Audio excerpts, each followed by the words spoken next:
हाय दोस्तों, आज मैं एक नई वीडियो के साथ। इस वीडियो में आज हम सीखेंगे कि माइक्रोन किस तरीके से लाते हैं और उसका लगाने का प्रोसेस क्या है। क्योंकि बहुत से लोग क्या करते हैं, माइक्रोन गेज को वैक्यूम वाली लाइन पे लगाते हैं, जिससे जब वैक्यूम चलता है तो वह वैक्यूम के माइक्रोन बताता है, और जैसे ही लाइट वगैरह कट जाती है या हम होल्ड करने की कोशिश करते हैं तो वो होल्ड नहीं हो पाता प्रॉपर। तो आज हम उसी तरीके को जानेंगे कि किस तरीके से हम वैक्यूम लाते हैं। यहाँ पे हमारी साइड चल रही है प्रोजेक्ट की, तो ये आउटडोर है, ये आउटडोर सब में नाइट्रोजन होल्ड है इसमें। और इधर आप देख सकते हैं ये लग रही है VRV, ये बहुत है स्पेस है, ये देखते हैं कितनी हाइट पर है। तो ये हम इसमें कमीशनिंग कर रहे हैं, ये अभी हम इसमें माइक्रोन लेके आ रहे हैं, तो हमारा ये चल ही रहा है। अब ये आप देख सकते हैं कि इसमें आ रहे 1320 माइक्रोन आ रहे हैं, ठीक है ना। अभी हमें ये कम से कम 500 से 600 माइक्रोन लेके आने हैं। ये आ जाएंगे तकरीबन 1 से 2 घंटे में आ जाएंगे। तो इसको लगाने का प्रोसेस ये है कि जैसे बहुत से बंदे क्या करते हैं, ये हमारा गेज मैनिफोल्ड है, तो वो क्या करते हैं, ये जो लाइन आ रही है हमारी ब्लू वाली, इसी में माइक्रोन गेज लगाया और लगाने के बाद सीधा माइक्रोन गेज से वैक्यूम पंप में लगा दिया। और ये तरीका बहुत गलत है। इससे क्या होता है, नुकसान ये है कि जब हमारा वैक्यूम पंप चलता है तो वो वैक्यूम पंप का माइक्रोन बताता है, क्योंकि वैक्यूम पंप के सीधा जो मशीन में जाएगा बाद में, पहले माइक्रोन गेज में आएगा। तो लाइट कटती है या कुछ भी होता है तो हमारा माइक्रोन एकदम कट जाता है, क्योंकि उसमें वाल तो लगा नहीं होता, और लगा भी होता है तो वो माइक्रोन गेज सिर्फ लाइन का बताता है, ना कि पूरे सिस्टम का होल्ड करने का बताता है। अगर हम होल्ड करेंगे, ये दोनों गेज बंद करेंगे यहाँ से, तो माइक्रोन जो बताएगा वो चार्जिंग लाइन का बताएगा, वैक्यूम पंप से जो बीच वाली लाइन है वहाँ तक का।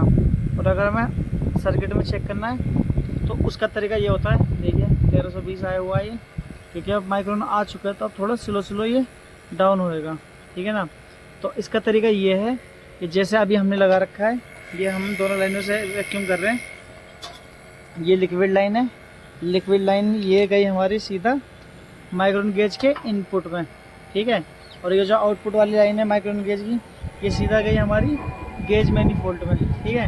और जो ये दूसरी लाइन है हमारी, ये वाली लाल वाली, ये सीधा गई हमारी आउटडोर में। अब इससे ये फ़ायदा होगा, ये जो हमने लाइन लगा रखी है लिक्विड लाइन में, इसको हम सेक्शन वाले में भी लगा सकते हैं, दो में से किसी में भी लगाओ, इससे कोई फ़र्क नहीं पड़ता। ये और जब भी हम वैक्यूम करें तो 21 नंबर की सेटिंग डाल के करें। अभी मैंने सेटिंग डाल रखी है इसमें। 21 नंबर की सेटिंग डालने से फ़ायदा ये है कि जो एक्सपेंशन वाल होते हैं ना इंडोर के, वो सारे के सारे ओपन हो जाएंगे।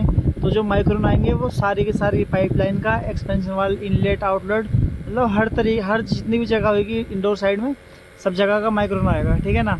और अगर हम एक्सपेंशन वाल ओपन नहीं करेंगे तो उसका नुकसान ये है कि जिस लाइन में हमने माइक्रोन गेज लगा रखा है उसी लाइन का उसी पूरी की पूरी, जैसे लिक्विड लाइन में लगा रखा है तो लिक्विड लाइन का माइक्रोन बताएगा, और अगर सेक्शन लाइन में लगा रखा है तो वो सेक्शन लाइन का माइक्रोन बताएगा।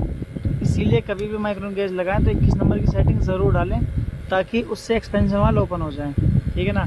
तो अब हम इसकी कमीशनिंग करेंगे। अभी इसकी कमीशनिंग करेंगे। तो अभी हमने माइक्रोन गेज लगा रखा है। अब मैं आपको दिखाऊंगा इसको होल्ड करके, ठीक है ना, कि हमारे जो होल्डिंग माइक्रोन है वो तकरीबन 600-700 तक आने चाहिए, ठीक है ना। अभी इसमें आगे 1285 माइक्रोन आए हुए हैं, और ये रनिंग में ये हमारा वैक्यूम पंप चल रहा है। अभी मैं आपको दिखाता हूँ इसमें होल्ड किस तरीके से करते हैं वैक्यूम, और वैक्यूम पंप बंद करके भी दिखाऊँगा कि होल्डिंग किस तरीके से होता है, ठीक है ना। गेज को बंद करो। अब मैं आपको दिखाता हूँ इस तरीके से हमारे माइक्रोन। तो अब हम ये दोनों के दोनों गेज बंद कर दिया, फुल टाइट कर देना बढ़िया करके, ये हमने बंद कर दिया। अब आप देख सकते हैं ये हमारे माइक्रोन पड़ गए हैं, 1540 माइक्रोन, 45 माइक्रोन आ गए। और ये हमारा वैक्यूम अभी भी चल रहा है, और ये हमने वैक्यूम भी बंद कर दिया, ठीक है। अब ये हमारे माइक्रोन 1545, 40 ये ऐसे ही रहेंगे, ठीक है ना। अब थोड़ी देर हम इसको देखेंगे, अगर हमारा माइक्रोन ना बढ़ा ना घटा तो ये माइक्रोन जो होता है ये होल्डिंग माइक्रोन है, ठीक है ना।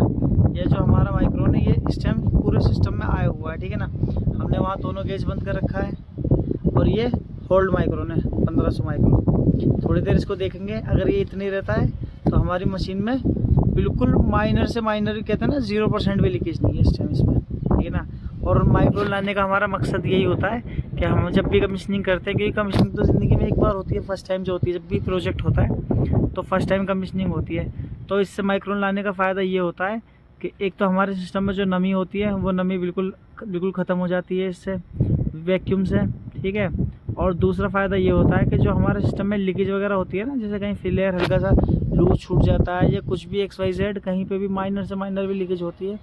अगर सिस्टम में ज़रा सी भी कोई लीकेज हुई या हमने ये चार्जिंग लाइन सही से प्रॉपर नहीं लगाई तो हमारे सिस्टम में क्या होएगा, इसमें ये माइक्रोन कभी ज़िंदगी में भी नहीं आने के। ये देख रहे हो आप, ये इस टाइम होल्ड माइक्रोन है। ये हमने वैक्यूम पंप बंद कर रखा है, अब देख सकते हैं आप, कोई साउंड नहीं आ रहा है इसका। और ये हमने गेज वहाँ से बंद कर रखा है और इसमें ये देख सकते हैं आप, इस टाइम आ रही है 1430 माइक्रोन, ठीक है ना। ये इसके होल्ड माइक्रोन है। इसका मतलब ये है कि हमारा सिस्टम बिल्कुल ओके है। और हम अभी भी इसमें जो लाएंगे माइक्रोन, वो लाएंगे तकरीबन 600 से 700 माइक्रोन, ठीक है ना। ये देख सकते हैं आप लोग 1400, 25, 1300 बिल्कुल माइक्रोन सही आए हुए हैं, ठीक है ना दोस्तों।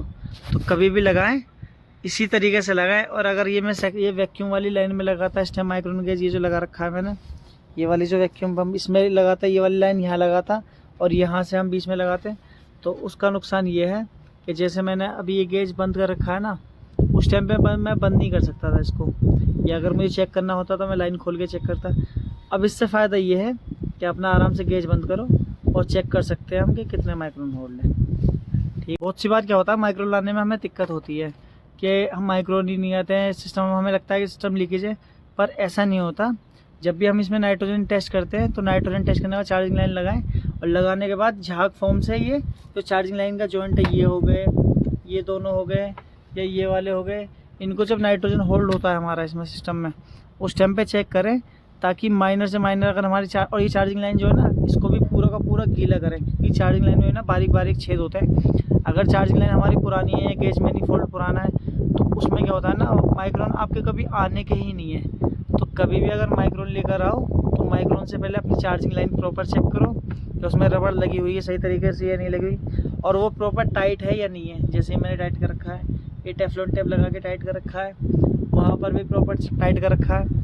तो इस तरीके से हमेशा टाइट करें ताकि आपका माइक्रोन सही से सही आ जाए, है ना। तो कभी भी करें इसी तरीके से करें। ये हमारी लाइन है, इस लाइन को हम कहीं भी लगा सकते हैं, सेक्शन वाले में भी लगा सकते हैं, इसमें भी लगा सकते हैं। अब ये लाइन गई हमारी सीधा माइक्रोन गेज में, और माइक्रोन गेज से ये गई पीली वाली लाइन, ये देख सकते हैं आप लोग, ये सीधा हमारे लाल वाले गेज में, ठीक है।